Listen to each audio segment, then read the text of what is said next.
என் friend இன்னொருத்தர் இருக்கிறாரு. அவர் இன்னைக்கு ஆக்சுவலா கிளம்பி ஊருக்கு போய் ஓட்டு போட்டு வரணும். அவர் போல. ஏன்னு கேட்டா, "அண்ணே டிக்கெட் கிடைக்கலைங்க.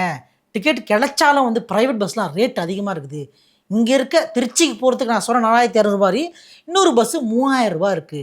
ஏங்க ரூ. 3,000க்கு நான் போயிட்டு ரூ. 3,000 போயிட்டு 3,000 வரதுக்கு ரூ. 6,000 செலவு. வீட்ல ஒரு சில பல செலவு இருக்கும். ரூ. 7,000. இந்த ஓட்டு போடுறதுக்காக நான் ரூ. 7,000 செலவு பண்ணி போயிட்டு வரணுமா? ஏன்னு கேட்டா, இவர் கிடைக்கிற சம்பளமே ரூ. 15,000 20,000. ரூ. 7,000 சம்பளத்த தூக்கின்னு போய் இந்த பஸ்ஸுக்கு குடுத்தா, அவரு எப்படி தன்னோட வாழ்வாதாரத்த எப்படி சமாளிப்பார்?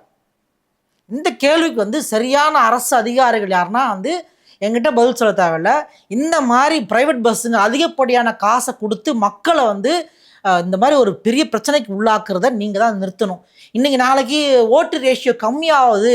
ஊர்ல இங்க சென்னையிலேருந்து ஊருக்கு போறவன்லாம் கம்மியாயிட்டான் அப்படின்னு காரணம் கேட்டீங்கன்னா, அதுக்கு இந்த பிரைவேட் பஸ்ஸும் காரணம். இதுக்கு கவர்மெண்ட் கண்டிப்பா நடவடிக்கை எடுக்கணும். ஏன்னா போறதுக்கு சரியான அளவுல காசு போட்டா பரவால்ல. நீங்க இஷ்டமேனிக்கு ரேட் போட்டீங்கன்னா, அவனால அந்த ஓட்டு போட முடியாத சூழ்நிலை வருது. நீங்க கேட்கலாம், முன்னாடியே போயிட வேண்டியதானப்பா. ஏன் வேலை வெட்டி கிடையாதாப்பா? அவன் வேலை செய்ய வந்திருக்கிறான். முன்னாடியே 1 மாசத்துக்கு முன்னாடி வீட்ல உட்காந்துருப்பான் 1000 டிக்கெட் வாங்கி.